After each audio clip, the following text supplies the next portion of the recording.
Quadratic formula, Shridharacharya rule. पहले हम देखते हैं क्वाड्रेटिक इक्वेशन क्या होता है। एक इक्वेशन जो इस फॉर्म में लिखा हो, a x square plus b x plus c equal to zero. A x square plus b x plus c equal to zero, इस इक्वेशन को क्या बोलते हैं हम? General equation of quadratic equation. जहाँ पे एक्स क्या है? वेरिएबल है। वेरिएबल है, एक्स क्या है? वेरिएबल है। ए बी सी क्या है? कांस्टेंट है। और ए की value not equal to zero होती है। यहाँ पे ए की वैल्यू जीरो के इक्वल नहीं होनी चाहिए, जबकि बी और सी कोई वैल्यू जीरो के इक्वल हो सकती है। और ए बी सी यहाँ पर क्या होंगे? रियल नंबर्स होंगे। A b c are real numbers, but a की जो वैल्यू है, ए जो है वो जीरो के इक्वल नहीं होना चाहिए।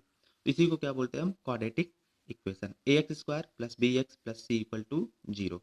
अब इसकी हेल्प से हम यहाँ पे प्रूव करते हैं, क्वाड्रेटिक फॉर्मूले को प्रूव करते हैं, फाइंड करते हैं। A x square plus b x plus c equal to zero. हम जानते हैं हमारे पास एक फॉर्मूला होता है। क्या होता है? A plus b whole square equal to a square plus b square plus two a b. और ऐसे ही a minus b whole square होता है a square plus b square minus two a b. इन्हीं दोनों फॉर्मूले का यूज करके हम इस क्वाड्रेटिक फॉर्मूले को प्रूव करेंगे। तो पहला क्या है हमारा? A x square plus b x plus c equal to zero. और फॉर्मूला है हमारे पास, यहाँ पे लिख लेते हैं, a square plus two into a into b plus b square equal to a plus b का होल स्क्वायर। ये ऐसा आ गया हमारा, ये इस फॉर्म में। A square plus two into a into b plus b square equal to a plus b का होल स्क्वायर। यहाँ पे क्या है हमारे पास? A x square plus b x plus c equal to zero. यहाँ पे देखते हैं हम coefficient of x square. Coefficient of x square क्या है? ए। कोफिशिएंट ऑफ एक्स क्या है? बी। और सी क्या है? Constant term. तो कोफिशिएंट ऑफ एक्स क्या, एक्स स्क्वायर क्या है? ए। तो ए से हम इसमें डिवाइड कर देते हैं, इसको मान लेते हैं equation 1। Divide by A in equation number 1। Equation number 1 में हम ए से डिवाइड करते हैं तो क्या मिल जाता है हमें? X square, a x square upon a plus b upon a x plus c upon a equal to zero. यहाँ से ए और ए कैंसिल हो गया। नेक्स्ट लाइन में हमें क्या मिल गया? X square plus b upon a x plus c upon a equal to zero. अब उसके बाद ध्यान देते हैं हम इस फॉर्मूले पे। यहाँ पे क्या है? A square. ए स्क्वायर की प्लेस पर क्या मिल गया हमें? X square. फिर उसके बाद क्या है? Plus two into a into B. अब इस अपने क्वाड्रेटिक इक्वेशन को हम इसी फॉर्म में अरेंज करते हैं।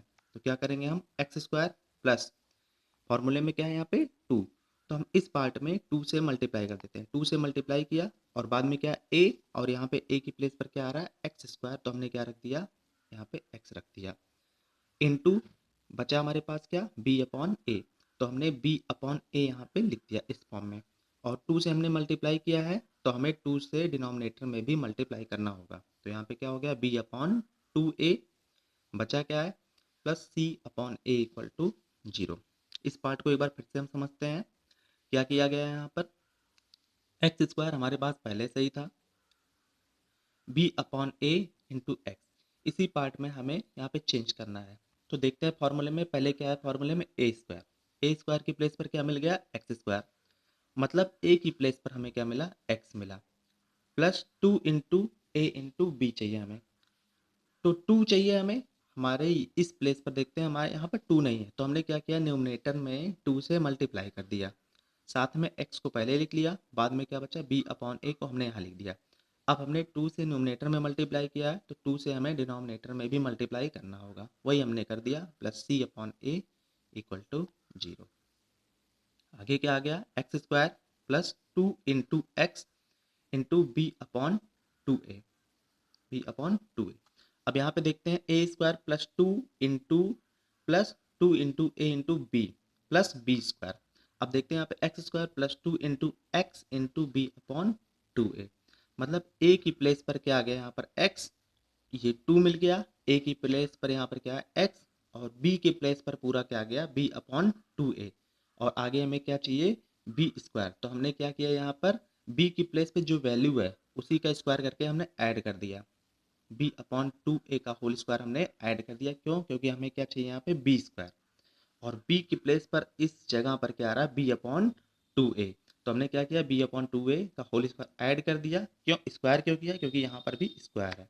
अब इनने इसको ऐड किया तो इसको सब्ट्रैक्ट भी करना पड़ेगा। तो क्या हो गया b अपॉन 2a का होल स्क्वायर, सब्ट्रैक्ट भी किया, plus c upon a equal to क्या आ गया यहाँ पे 0 के इक्वल हो गया। इस पार्ट में हमने क्या किया है, हमने क्या किया add and subtract, add and subtract b upon 2a whole square, b upon 2a whole square हमने ऐड किया और सब्ट्रैक्ट भी किया। क्यों? क्योंकि हमें यहाँ पे फॉर्मूले में क्या चाहिए था b स्क्वायर, और इस क्वाड्रेटिक इक्वेशन में b की प्लेस पर क्या है b अपॉन 2a, इसलिए हमने b अपॉन 2a को स्क्वायर को ऐड किया और सब्ट्रैक्ट कर दिया। अब आगे देखते हैं हम नेक्स्ट लाइन, देखते हैं x square plus 2 into x into b upon 2a plus b upon 2a का होल स्क्वायर। ये क्या बन गया a square plus 2 into a into b plus b square, मतलब a प्लस बी का होल स्क्वायर के फॉर्म में बन गया। तो इसको हम क्या लिख देंगे x plus b upon 2a whole square, x plus b upon 2a whole square यहाँ पे कर दिया। बचा क्या, उसको भी लिख लेते हैं, ये minus b upon 2a whole square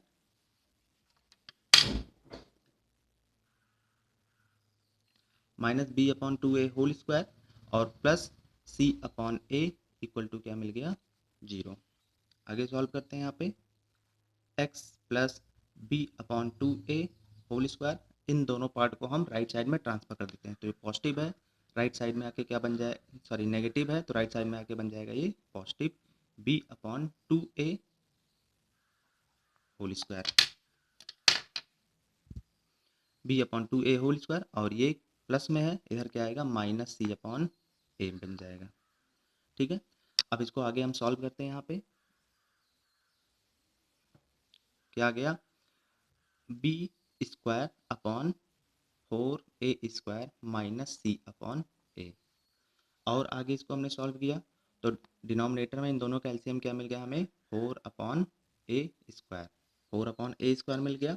और आगे जब हम सॉल्व करते हैं तो क्या आ गया यहाँ पे बी स्क्वायर माइनस 4ac,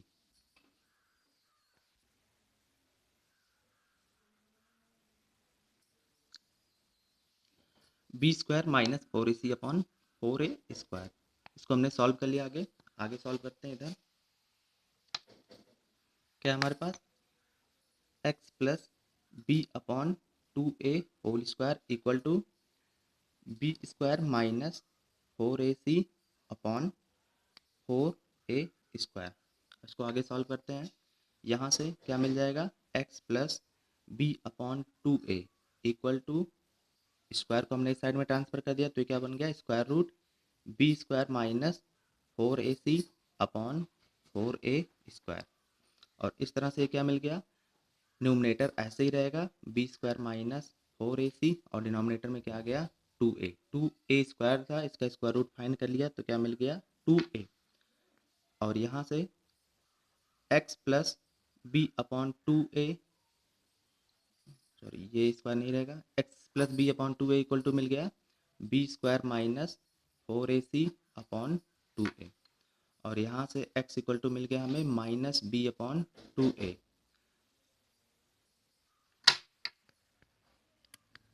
हिसाब से यहाँ पे क्या मिल गया minus b upon 2a, b upon 2a को ट्रांसफर किया तो यहाँ पे क्या आ गया minus b upon 2a plus minus under root b square minus 4ac upon 2a। यहाँ पे प्लस माइनस क्यों लगाया गया, क्योंकि जब भी हम यहाँ पे स्क्वायर रूट फाइंड करते हैं तो हमें प्लस माइनस दोनों का सिंबल मिलता है, प्लस माइनस दोनों होता है।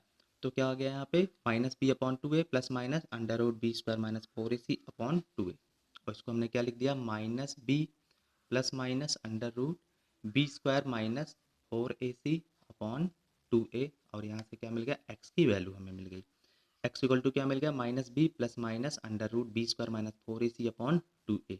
इसी को हम बोलते हैं हमारा क्वाड्रेटिक फार्मूला या फिर त्रिधराचार्य फार्मूला बोलते हैं। अब यहाँ पे देखते हैं एक वर्ड होता है डिस्क्रिमिनेंट।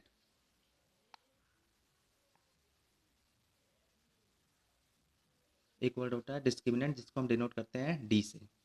डी इक्वल टू होता है b square minus 4ac। Discriminant D equal to होता है बी स्क्वायर माइनस 4ac।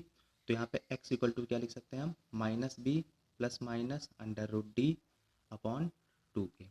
और यहाँ पर दो रूट्स अल्फ़ा और बीटा की वैल्यू मिल जाती है। अल्फ़ा की वैल्यू क्या लिखते हैं, minus b plus under root D upon 2a, और बीटा की वैल्यू लिखते हैं minus b minus under root D upon 2a। तो अल्फ़ा और बीटा दोनों की वैल्यू हमें यहाँ पे मिल गई। एक बार हमने यहाँ पे प्लस यूज किया और एक बार माइनस यूज किया। तो डी क्या होता है, डिस्क्रिमिनेंट। अब यहाँ पे कुछ केस और होते हैं डी की वैल्यू के ऊपर।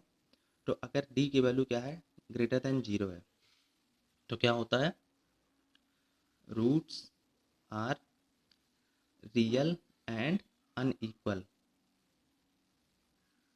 इस केस में क्या हो जाते हैं, रूट्स रियल हो जाते हैं और अनइक्वल होते हैं। अनइक्वल मतलब दो रूट्स मिलते हैं, एक प्लस अल्फा और एक बीटा, दोनों की वैल्यू क्या होती है, डिफरेंट होती है, जब डी की वैल्यू क्या हो, ग्रेटर देन 0 हो। तो इस केस में रूट क्या मिलेंगे, यहाँ पे सिंपल ऐसे लिख लेते हैं, एक्स इक्वल टू क्या मिल जाएगा, minus b plus root D upon 2a।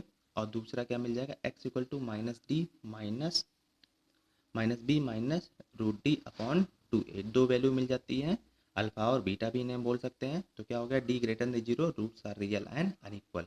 एक वैल्यू ये और दूसरी वैल्यू ये मिल गई। अब नेक्स्ट केस आता है डी इक्वल टू 0।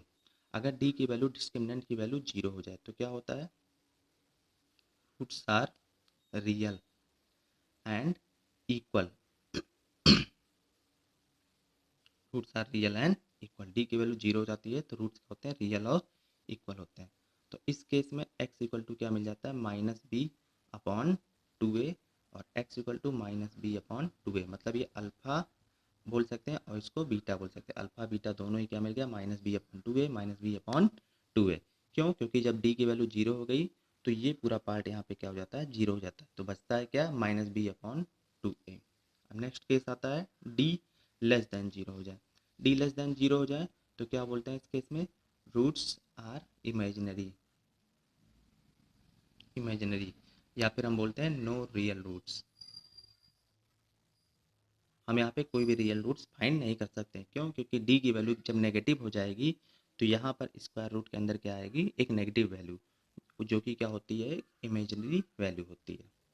और एक पॉइंट और है, अगर यहाँ पे लिखा हो इस तरह से D greater or equal to 0, तो इसका मतलब क्या होता है, सिर्फ रियल रूट्स। इसका मतलब होता है रियल रूट्स। जब डी की वैल्यू क्या हो, ग्रेटर आर इक्वल टू 0, तो उसको बोलते हैं हम रियल रूट्स।